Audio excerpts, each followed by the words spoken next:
1998, primul sistem de ecoendoscopie din țară a fost la Spitalul Militar Central. Putem să spunem că, într-o oarecare măsură, Spitalul Militar Central este pionier și este deschizător de drumuri în acest domeniu. În acest moment, patologia pancreasului, care este o patologie oarecum ascunsă, a unui organ care este tăcut, iar în momentul în care devine activ este uneori foarte târziu. Ar trebui ca acest organ tăcut să fie explorat din timp, că trebuie pus accentul pe prevenție, că ar trebui să gândim la nivel macro acest lucru, că în contractul cadru și normele de aplicare ar trebui gândită și prinsă această investigație, pentru că este mult mai simplu, după cum știți, să previi decât să tratezi.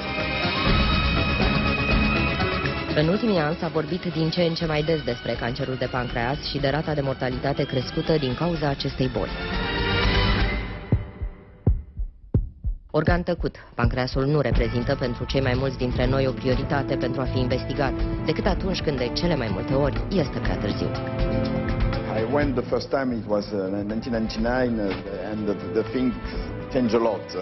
Now I see that the progress was incredible. I think in medicine, in endoscopy, and in medicine in general, we need to work together because nobody has alone.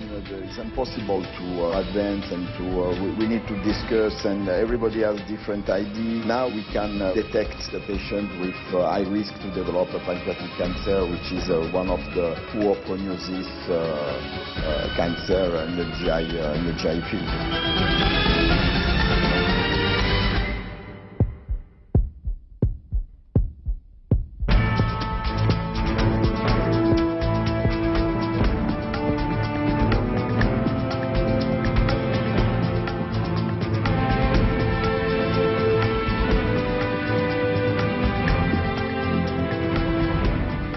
Pancreatic este pe locul 4 ca mortalitate între cancerele digestive, care oricum sunt pe un loc fruntaș între toate cancerele ca și cauză de mortalitate. O parte din formațiunile pancreatice solide sau chistice sunt premaligne și atunci ele pot fi diagnosticate precoce. Bineînțeles că tratamentul aplicat de obicei permite ca pacienții să se vindece și lucrul ăsta este extrem de important pentru pacienții cu patologie tumorală pancreatică, care altfel au un prognostic extrem de rezervat.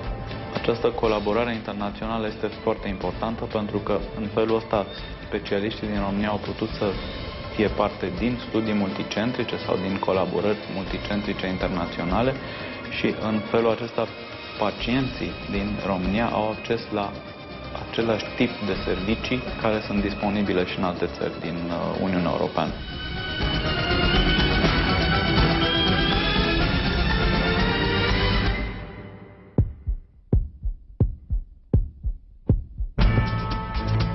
Patologiei pancreatice nu îi se acordă atât de mult atenție, din păcate, în general în medicină, dar mai ales în specialitatea noastră. E ca o cenușărasă și pancreasul, acest organ atât de important, este destul de greu abordabil prin metodele imagistice clasice și de aceea ecoendoscopia poate să aducă lumină în multe din aceste cazuri.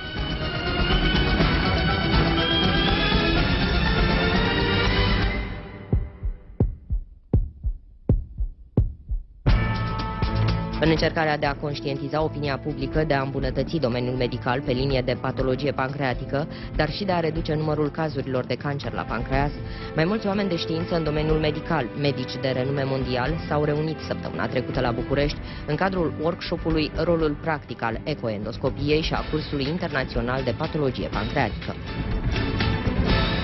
În ziua de astăzi, medicina nu se mai poate face de către un singur medic sau un singur centru medical. Există educația medicală continuă. Medicii trebuie să întâlnească, trebuie să-și împartă părerile, trebuie să lucreze împreună, trebuie să coopereze și trebuie în permanență să învețe. Ei au nevoie de o tehnică de vârf, ce înseamnă echipamente, înseamnă accesorii, înseamnă substanțe de contrast, fără de care n-ar putea. De asemenea, firmele, când dezvoltă ceva, se consultă cu medicii și împreună dezvoltă ceva. Nu este o pierdere să investești în sănătate, dimpotrivă, va crea oameni mai sănătoși pe o perioadă mai lungă sau, dacă vor fi bolnavi, s-ar putea depista în timp și trata mai ușor, mai ieftin și vor fi prezenți în comunitate și la locurile lor de muncă mult mai mult.